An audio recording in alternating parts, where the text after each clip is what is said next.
খোকা যাবে শ্বশুর বাড়ি, সঙ্গে যাবে কে? ঘরে আছে হুলো বিড়াল কোমর বেঁধেছে। এইভাবে মুখস্থ করলে হবে না, আঙুল দিয়ে দেখে দেখে পড়, আর একটু জোরে পড়। এইভাবে পড়লে হয়?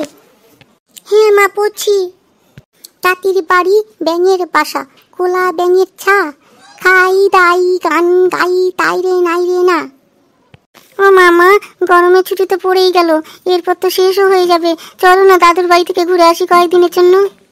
আরে বাবা, পড়াগুলো আগে ভালো করে মুখস্থ কর, সামনেই তো পরীক্ষা। এই ছুটিটা শেষ হলেই তারপর পরীক্ষা শুরু হবে। আগে পড়াগুলো মুখস্থ কর, আমি যখন বলেছি নিয়ে যাব তখন ঠিক তোকে নিয়ে যাব। আচ্ছা আচ্ছা, পড়ছি। শশা আর কলা খাও, খাও পাকা আম, আনারস ডাব আতা আর কালো জাম। ও মামা, আমি আম খাবো, আমাকে আম এনে দেবে? পড়াশোনায় একদম মনোযোগ নেই তোর, কিন্তু খালি আম জাম কাঁঠাল, যেটা পড়বে সেটাই ওর চাই, এক্ষুনি চাই। আগে পড়াটা কমপ্লিট কর, তারপর কথা বলবি। খোকা গেল মাছ ধরতে, কি নদীর কোলে, ছিপ নিয়ে গেল কোলা ব্যাঙে, মাছ নিয়ে গেল চিলে। ও মামা, দাদুর বাড়িতে ব্যাঙ আছে।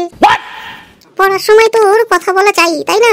হ্যাঁ, দাদুর বাড়িতে ব্যাঙ, ঠিক আছে। এই বর্ষার সময় যখন যাবি তখন দেখতে পাইবি। দাদুর বাড়ির পাশে ওই ডোবাটা রয়েছে, ওখানে অনেকগুলো ব্যাঙ দেখতে পাওয়া যায়। তুই ওখানে দেখে নিবি। নে এখন পড় দেখি। এখনো পড়াশোনা চলছে। এই দেখ তোর জন্য কি নিয়ে এসেছি।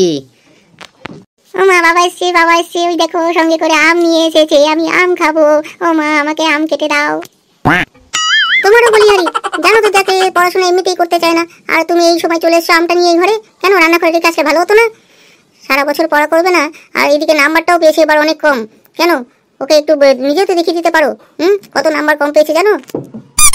তুমি কোনো খোঁজ রাখো ওদের স্কুলে কি হয়? হ্যাঁ, এই ঘেঁচির মেয়ে পেয়েছি প্রত্যেক বছর ফার্স্ট হয়, পল্টুদার ছেলেটাও সেকেন্ড হয়, আর ওই দেখো বিটকেলদার ছেলেটাও থার্ড হয়। আর কিছুই হতে পারে না, তুমি জানো সেটা, খেয়াল রাখো। তুমি কি ছোটবেলায় সব ক্লাসে ফার্স্ট হতে? বেশ, কোনো কোশ্চেন জিজ্ঞাসা করলে ব্যাস চলে যাবে আরেক জায়গায়। কেন সোজা কথা বলতে পারো না? দেখো একটা জিনিস বলছি, এই ছোট বাচ্চা, একে এখন অত প্রেশার করো না তো। এ যেমন চাইছে সেরকম ভাবে করতে দাও। কেন তুমিও ফার্স্ট হতে পারোনি ছোটবেলায়, আমিও ফার্স্ট হতে পারিনি, তবে কি আমরা দাঁড়াতে পারিনি? আমরা কি বড় হইনি? তাহলে এর উপর এত প্রেশার ক্রিয়েট করছো কেন? তোমাকে তো শুনতে হয় না এসব, আমি ওকে স্কুলে দিতে যাই, আমাকে এসব শুনতে হয়। জানো এক একজন কি বলে আমাকে, এই তোর ছেলেটা তো পড়াশোনাই করে না, কি কম নাম্বার পেয়েছে রে। জানিস আমার মেয়েটা না 190 পেয়েছে। আর একজন বলবে জানিস আমার ছেলেটা না 185 পেয়েছে, তোর ছেলে কত পেয়েছে রে। তখন আমি বলতে পারি না, কত খারাপ লাগে জানো। ব্যাস, এই ছোট থেকেই প্রতিযোগিতায় লেগে পড়ো আর ছেলেটার মাথাটা ঘাও।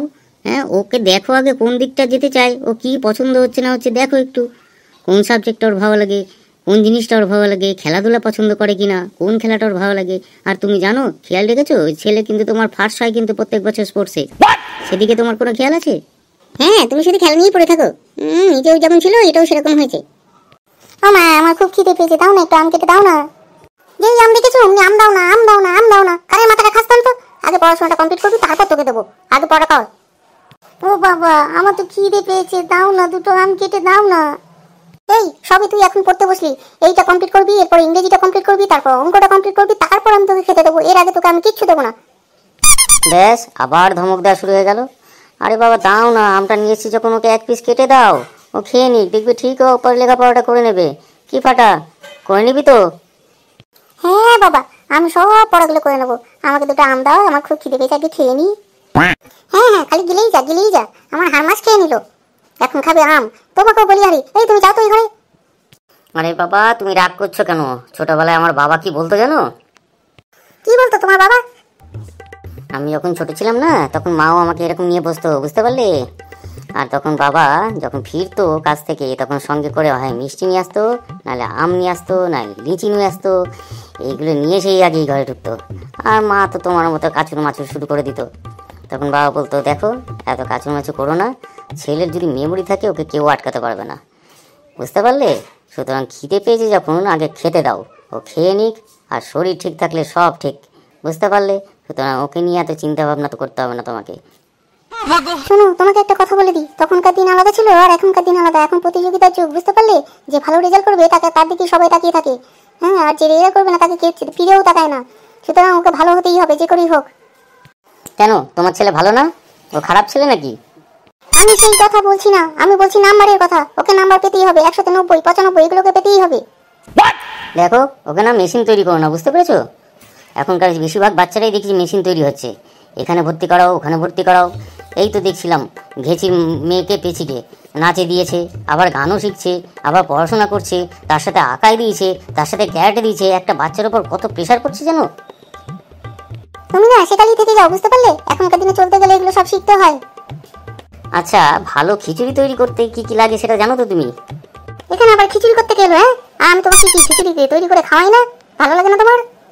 আরে বাবা, আমার হেভি লাগে, ওই জন্য তো বলছি যে খিচুড়ি তৈরি করতে কি কি লাগে। কেন? চাল, ডাল, নুন, লঙ্কা, তেল, তার সাথে যদি আরো কুমড়ো, আলু টালু বিভিন্ন রকমের সবজি দেওয়া হয় তাহলে আরো বেশি বেশ মুখরোচক হয়, বুঝতে পারলে? দেখলে, আমি এই কথাটাই বলছিলাম যে একটা খিচুড়ি তৈরি করতে এতগুলো জিনিস লাগে। সুতরাং তোমার ছেলেকে ওই খিচুড়ি তৈরি করতে যাও না, বুঝতে পারলে? ওই সব কিছু দিলে ওই খিচুড়ি হয়ে যাবে, যেটা একদিন বা দুদিন ভালো লাগে, তার বেশি ভালো লাগে না। রোজ রোজ তোমার খিচুড়ি ভালো লাগবে? রোজ রোজ খিচুড়ি খেলে না বদহজম হয়ে যাবে, পাতলা পায়খানা হবে। তাহলে কি ছেলে পড়াশোনা করবে না? আচ্ছা, তুমি জানো নরেন্দ্র মোদী, সচিন তেন্ডুলকার, ধীরুভাই আম্বানি এরা কতদূর পড়াশোনা করেছে তুমি জানো? হ্যাঁ জানি, বেশি দূর পড়াশোনা করেনি। আমি তো মাত্র এই 3 জন ব্যক্তির নাম বলছি। এই সচিনকে দেখো, পৃথিবীর নাম্বার 1 ব্যাটসম্যান, পৃথিবীর সকলে ওকে চেনে। আর নরেন্দ্র সিং মোদী জানোই তো, ভারতবর্ষের প্রধানমন্ত্রী। আর এদিকে ধীরুভাই আম্বানি একজন বড় বিজনেসম্যান। কিভাবে এটা তৈরি হয়েছে বলো তো? এদেরকে না ভগবান সেইভাবে তৈরি করেই পাঠিয়ে দেয়। হ্যাঁ হ্যাঁ, তোমার ছেলে তো পড়াশোনা করবে না, আর পড়াশোনা না করলে না হলে ভ্যান ঠেলবে, না হলে মুচি হবে, বুঝতে পারলে? আমার ছেলে যদি মনে করে মুচি হবে, তাহলে পৃথিবীর নাম্বার 1 মুচি তৈরি করবো ওকে। সেদিক থেকে তোমাকে কোনো চিন্তা করতে হবে না, ওর জন্য আমি আছি। আমি আর ওকে পড়াতে পারবো না, কালকে থেকে তুমি ওকে পড়াবে। এই দেখো, তুমি আবার রাগ করছো। দেখো, ওদের বয়সে না আমরা তখন খেলাধুলা করেছি, আমরা পড়াশোনাতেও আসিনি। সেই 6 বছর বয়সে আমরা ভর্তি হয়েছিলাম ক্লাস 1-এ। মনে পড়ে সেসব দিনের কথা? আর দেখো এখনকার দিনে এই 3 বছর 2 বছর হতে না হতে স্কুলে ভর্তি করে দিচ্ছে। কি না ছেলে এখন থেকে পড়াশোনা, মেয়ে এখন থেকে পড়াশোনা শিখবে। দেখো আমাদের সময়কার কথা চিন্তা করে দেখো, তখন আমরা স্কুল থেকে এসেই কোনো মতো একটু খাওয়া দাওয়া করেই বেরিয়ে পড়তাম। একে ওকে ডেকে হয় ডাঙ্গুলি খেলবো, হ্যাঁ, নয় লাফান্দুরি খেলবো, নয় লুকোচুরি খেলবো। কত রকমের খেলা ছিল বলো তো তখন। আমরা চলে যেতাম আবার ফুটবল খেলতে কখনো কখনো। আর এই এখনকার ছেলেগুলো দেখো, স্কুল থেকে এসেই একটুখানি রেস্ট নেবে, খাওয়া দাওয়া করলো, তারপর পড়াশোনা বসে গেল। আবার বিকালবেলা সন্ধ্যাবেলা হলো, তখন একটু খাওয়া দাওয়া করলো, আবার পড়াশোনা করলো, তারপর ব্যাস রাত হলো, খাওয়া দাওয়া করলো, ঘুমিয়ে গেল। আবার সকালবেলা সেই একই রুটিন। এইভাবে ছেলেগুলোকে মেশিন তৈরি করে দেওয়া হচ্ছে। না, অনেক হয়েছে, এবার দাও তো আমগুলো দাও, আমি কেটে নিয়ে এসে সবাই মিলে খাই, তারপর দেখিও কতদূর কি পড়াশোনা করছে। বাবা ফাটা, তুমি বাবার সাথে বসো, হ্যাঁ, আমি আম কেটে নিয়ে আসি, তারপর আমটাম খাওয়া হয়ে গেলে তারপর তুমি পড়াশোনা করবে, ঠিক আছে? হ্যাঁ মা, ঠিক আছে, তাড়াতাড়ি নিয়ে এসো আমার সোনা মা। তাহলে বন্ধুরা, ভিডিওটি যদি তোমাদের ভালো লেগে থাকে তাহলে অবশ্যই লাইক করো, আর প্রচুর প্রচুর করে শেয়ার করো। আর অবশ্যই তোমরা একটু খেয়াল রাখবে বাচ্চাদের প্রতি, যাতে বেশি করে ওদের ওপর চাপ দেওয়া না হয়। ওরা যেমন পড়াশোনা করছে করুক, খেলাধুলা করুক, দেখবেন ওরা ঠিক আস্তে আস্তে বড় হয়ে যাবে।